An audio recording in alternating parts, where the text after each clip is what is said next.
She smiled when my engagement ring slipped off my finger in front of everyone. That smile still haunts me. It wasn't concern or shock, it was satisfaction. The kind you feel when your plan works perfectly. I remember the way the music stopped, how everyone's eyes turned to me, and how the whispers began. My mother's face went pale, my father looked away. And right there, in the middle of that glittering hall, I felt my entire world collapse, not because the ring fell, but because I realized someone wanted it to. It's strange, isn't it?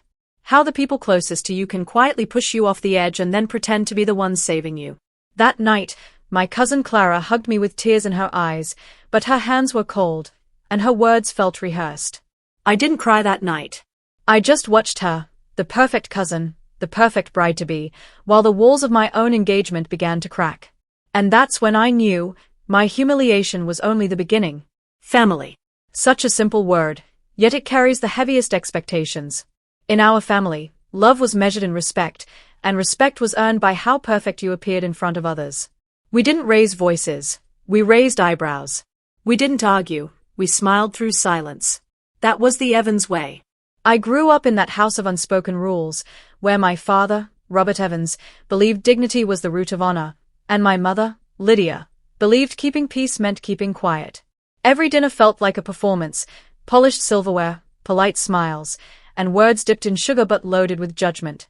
And at the center of every gathering was Clara, my cousin, Aunt Marlene's only daughter, the family's golden child. Clara had the kind of charm that made people forgive her lies before she even told them. When she walked into a room, everything else dimmed. My grandmother, Helen, adored her. That girl was born to lead, she'd say, always loud enough for me to hear. I'd just nod, pretending it didn't sting. I tried to make my parents proud in quieter ways, my grades, my work, my manners, but in a family obsessed with appearances, silence was invisible. I remember one dinner when my father praised Clara for getting engaged to Dean, her fiancé, the same week Ethan and I had just started planning our future. Now that's a man with direction, my father said, smiling at Clara. My mother added softly, yes, such a good match, she's lucky. I waited, hoping someone would mention my engagement, or even my name. But the topic drifted like smoke, replaced by talk of wedding colors and venues. I smiled, pretending I didn't notice the shift, but my heart felt smaller with every word. Clara leaned over, her voice soft but sharp. Don't take it personally, Nora. You know how everyone gets when it's my turn to shine. I laughed it off, but my stomach twisted. It was always her turn to shine.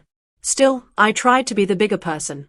I offered to help with her engagement decorations, even shared the contact of my planner. Aunt Marlene thanked me, but the way she said it felt like I'd done something obligatory, not kind. You've always been such a good girl, she said, with that condescending smile people reserve for the ones they secretly pity. That week, I noticed small things. How my messages to the family group went unanswered. How my mother's tone grew distant whenever I mentioned Ethan.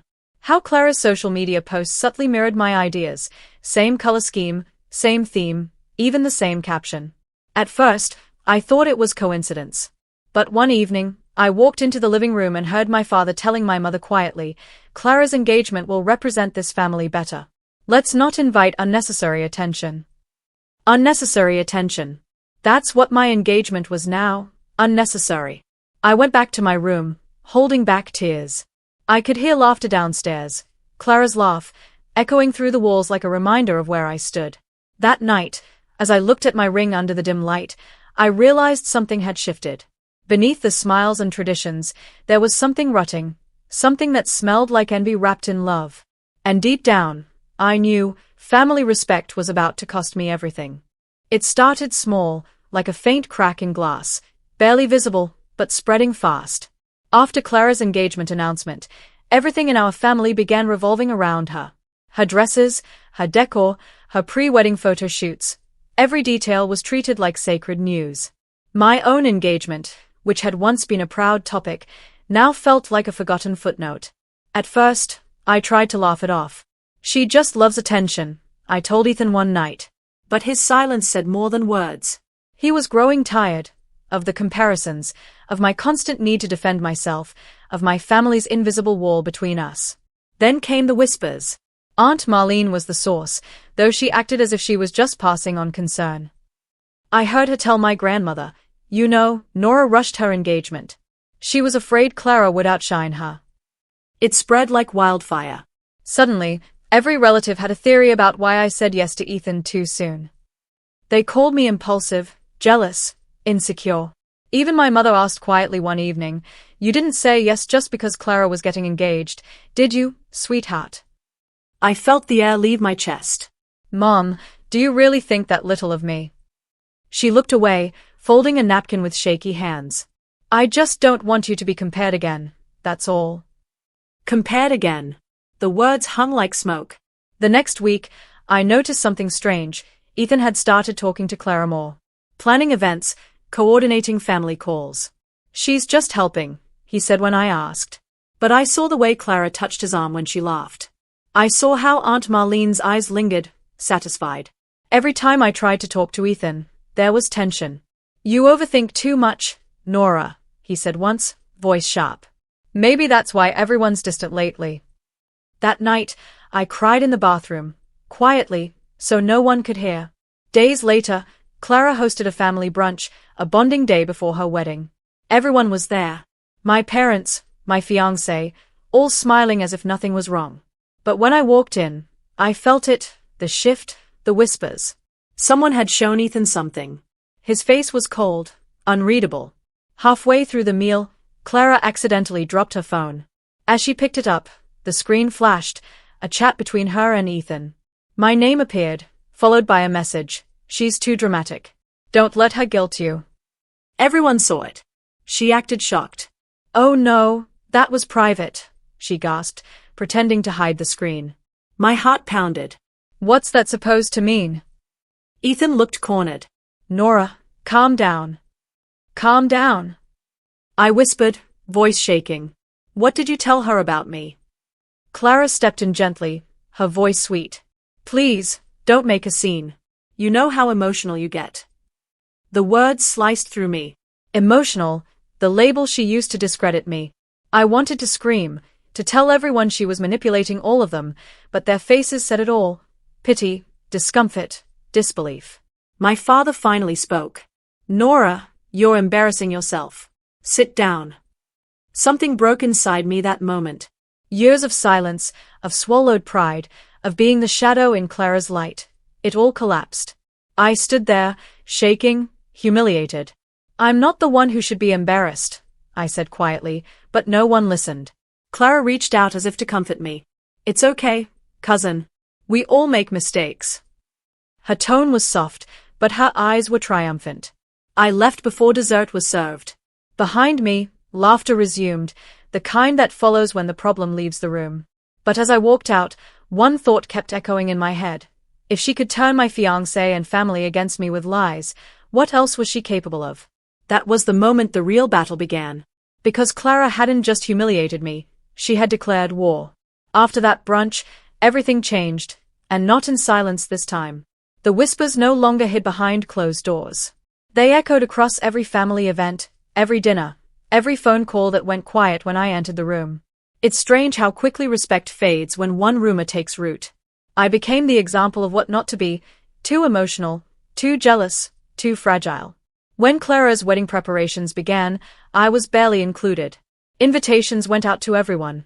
Mine came last, almost as an afterthought. My mother said it must have been a mistake, but the way Aunt Marlene looked at me said otherwise. The day of her bridal shower, I showed up early, trying to be civil. The hall was glowing, golden drapes, chandeliers, a live pianist, everything I had once dreamed of for my own engagement party. And right at the center of it all stood Clara, radiant, soaking in everyone's admiration. Nora, she exclaimed, loud enough for everyone to hear. You made it. I was starting to think you'd avoid us after, you know. The laughter that followed wasn't cruel at first, just awkward, polite. But it cut all the same. I forced a smile. I wouldn't miss it for the world. Oh, that's sweet, she said, looping her arm through mine. Ethan couldn't come, right? I guess that's understandable after what happened. I froze. What do you mean? She tilted her head, feigning innocence. Oh, I thought he told you. He stopped by last week. We were finalizing the guest list. You know how close we've all gotten. Her voice was syrupy, but her eyes were sharp. She wanted me to break. The rest of the afternoon passed in a blur of laughter that wasn't mine. My father chatted with Dean like an old friend, my mother helped Clara with her gifts, and every time I tried to join in, the air seemed to shift, as if my presence darkened the room. When the photographer asked for a family picture, I stood near Clara, forcing a smile. The photographer adjusted his camera and said casually, "Let's keep it to the main family for this one." Aunt Marlene's voice followed, light and cruel. "Yes, just the ones directly connected to the bride." I stepped back. The flash went off without me. It was such a small moment, but I felt myself disappear from the frame, literally and emotionally. That night, I went home, removed my engagement ring, and placed it on my dresser. The light caught on its edge, but it looked dull now, lifeless. I didn't sleep. I scrolled through social media instead. Clara had posted her new engagement photos, captioned, "When love is pure, it needs no defense." The comments were filled with praise. Perfect couple, so elegant, a real family gem. And there it was, Ethan's like, glowing right under the post. My chest burned. I wanted to scream, to call him, to demand the truth, but I stopped myself. This wasn't just about Ethan anymore. This was about how easily my family had traded truth for convenience, how Clara had rewritten every chapter of my life with her lies and charm. At dinner the next day, Grandma Helen said, "Nora, maybe it's time you learn from Clara. Not every storm needs thunder. Some girls just carry grace." I stared at my plate. "And some storms," I said quietly, "learn how to strike without sound." The table went silent. My father cleared his throat, uneasy. Clara just smiled, that perfect, poisonous smile. For the first time, I didn't look away. I wanted her to see what she'd created, the quiet, broken version of me turning into something else. And that night, as I lay awake staring at the ceiling, my phone buzzed. A message from an unknown number. "If you want to know what really happened between Ethan and Clara, meet me tomorrow. Don't tell anyone." My heart stopped. It was the first sign. Something big was coming. Something that could destroy everything. I met the stranger the next afternoon in a small cafe near the old town square, the kind of place where nobody asked questions and everyone avoided eye contact. Rain tapped softly against the window as I sat, clutching my phone, my heart heavy with the weight of suspicion. A woman approached me, young, nervous, clutching a file in her hands. "Are you Nora?" she asked quietly. I nodded. She looked around before sitting down. "My name's Mia. I used to work for Clara's wedding planner. I thought you should know what she did." Then she slid the file toward me. Photos. Screenshots. Messages.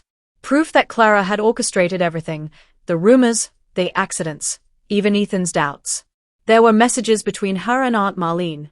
"We'll make her look unstable. He'll back out himself. Make sure Ethan sees those old texts, she'll never recover from this." I stared at the papers, my vision blurring. "Why are you showing me this?" She hesitated. "Because she did the same to someone else before. And she'll keep doing it." When I got home, my hands were trembling. I wanted to scream, to confront them, to show everyone the truth. But before I could, I received another message, this time from my mother. "Family meeting. Tonight. Beyond time." My stomach dropped. That evening, I walked into the living room and instantly felt the tension. Cold, sharp, suffocating. My parents sat on one side, Aunt Marlene and Clara on the other. Grandma Helen was at the head of the table, her eyes stern. Ethan was there too, his expression unreadable. My father started. "Nora, we've been hearing disturbing things." "Disturbing things?"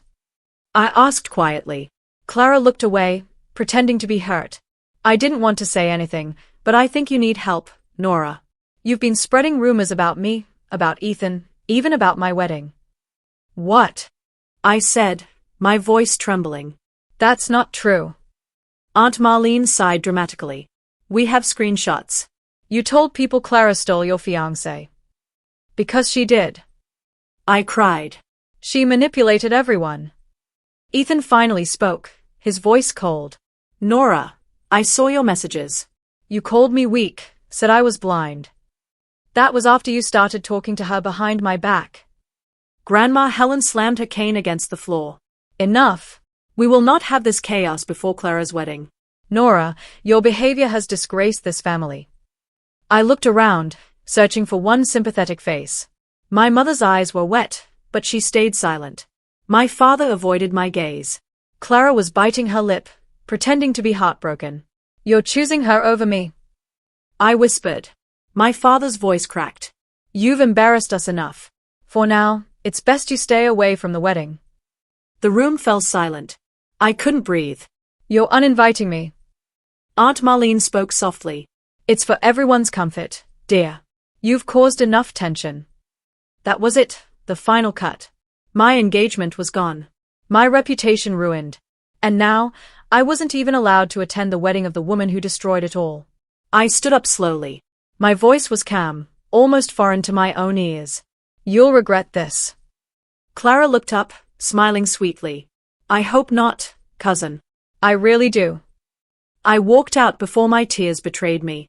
The door closed behind me with a sound that felt like an ending, but deep inside, I knew it wasn't. The following days blurred into one long ache. My phone stayed silent. My friends distanced themselves. No one wanted to be part of the family drama. Even Sophie, my best friend, was cautious when she called. Nora, she said softly, they are saying you tried to ruin her wedding. That you sent messages to vendors under her name. I didn't, I whispered. I know, she said. But they've already chosen their version of the truth. That sentence shattered me. They've already chosen their version of the truth. I stayed home during the wedding weekend.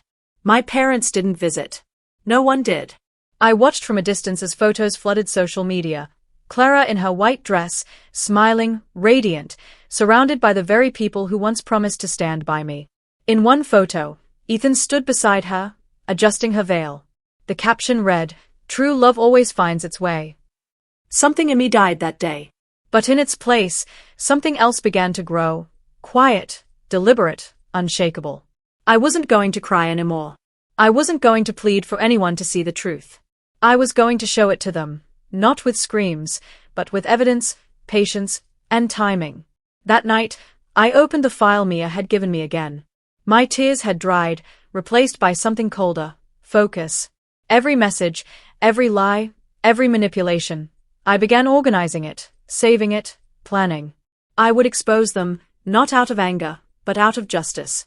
They had stripped me of everything, my love, my dignity, my place in the family. But they forgot one thing. You can silence a woman, but you can't erase the truth she carries. And in that silence, as the echoes of their laughter faded from my phone screen, I whispered the words that would change everything. It's my turn now. 4 days after the wedding, I lived in a small, cold bubble of purpose. Grief had been my fuel. Humiliation had been my map.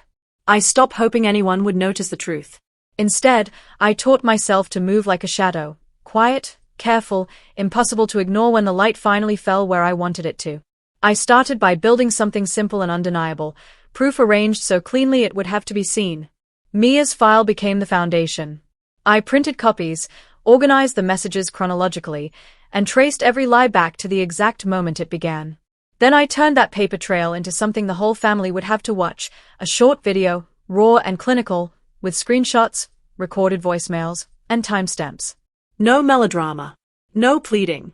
Just facts laid out like a judge's gavel. Sophie was my first recruit. She had friends who worked in event tech and a mind for logistics.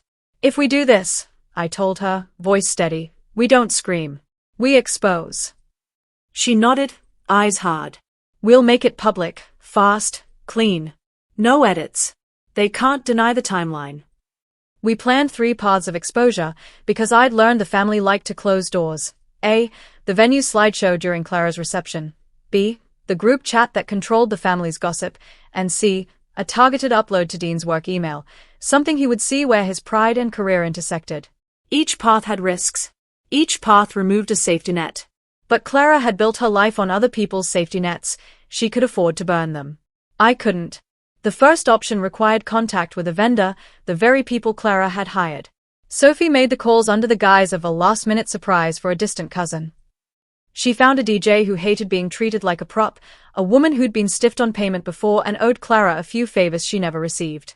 For a price and a promise of anonymity, he agreed to cue the video if we delivered a USB-labeled family tribute the night of the reception.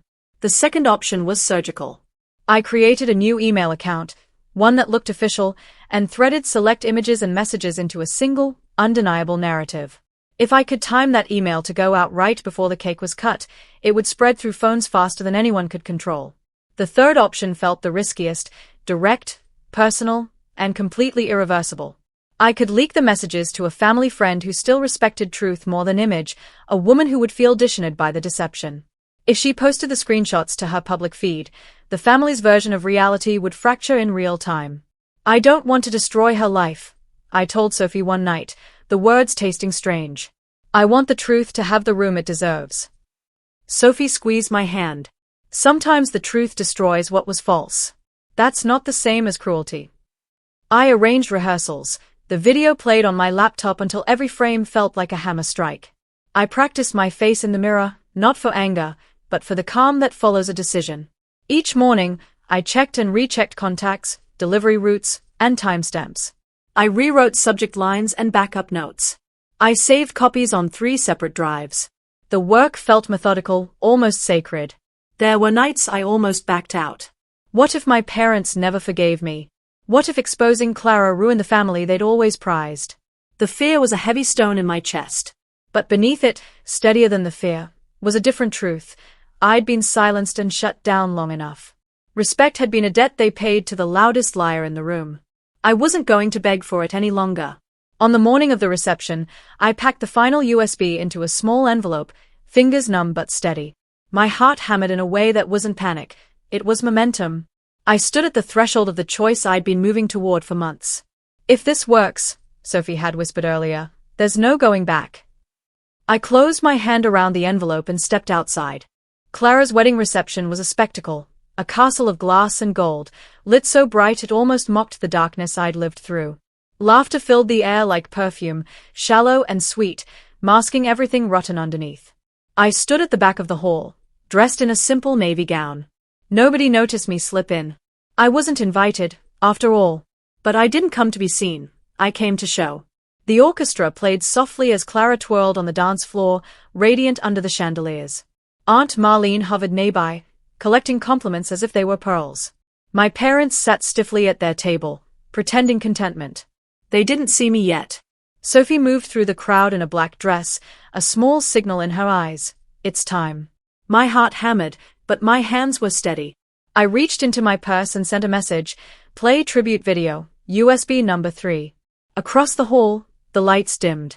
The host's voice echoed, cheerful and unaware. Now, a special surprise presentation from the family, a tribute to the bride. Applause. Then silence. The first slide appeared, childhood photos, Clara in ribbons and lace.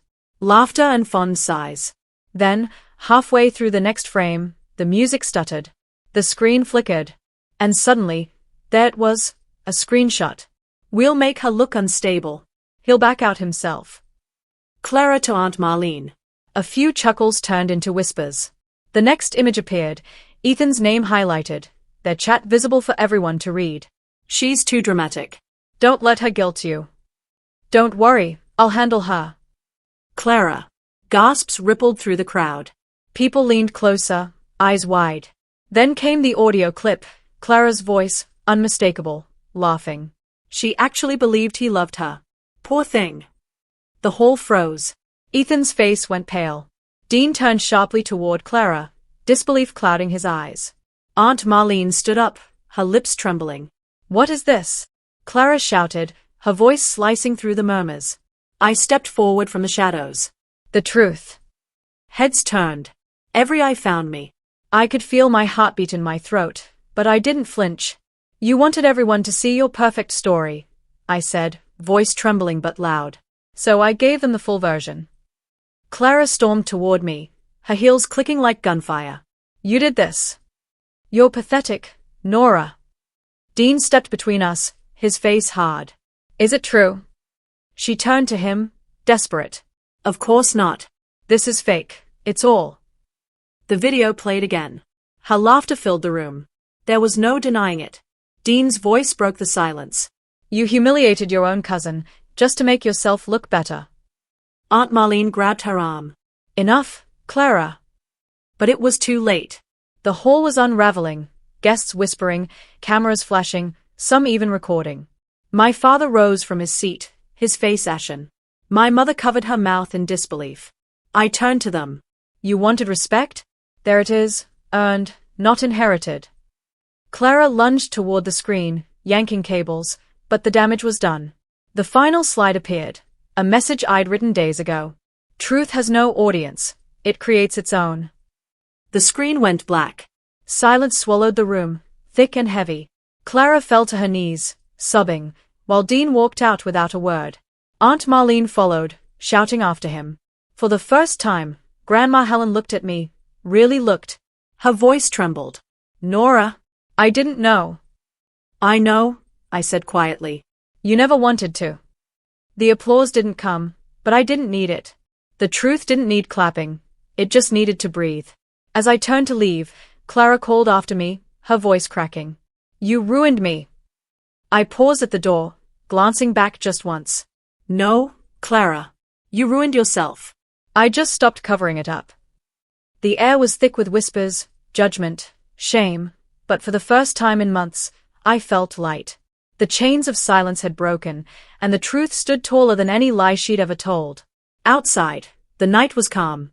The stars hung quiet above the chaos I'd left behind. I walked away slowly, each step echoing like freedom, the sounds of Clara's downfall fading behind me. Justice hadn't shouted, it had whispered. And everyone heard it.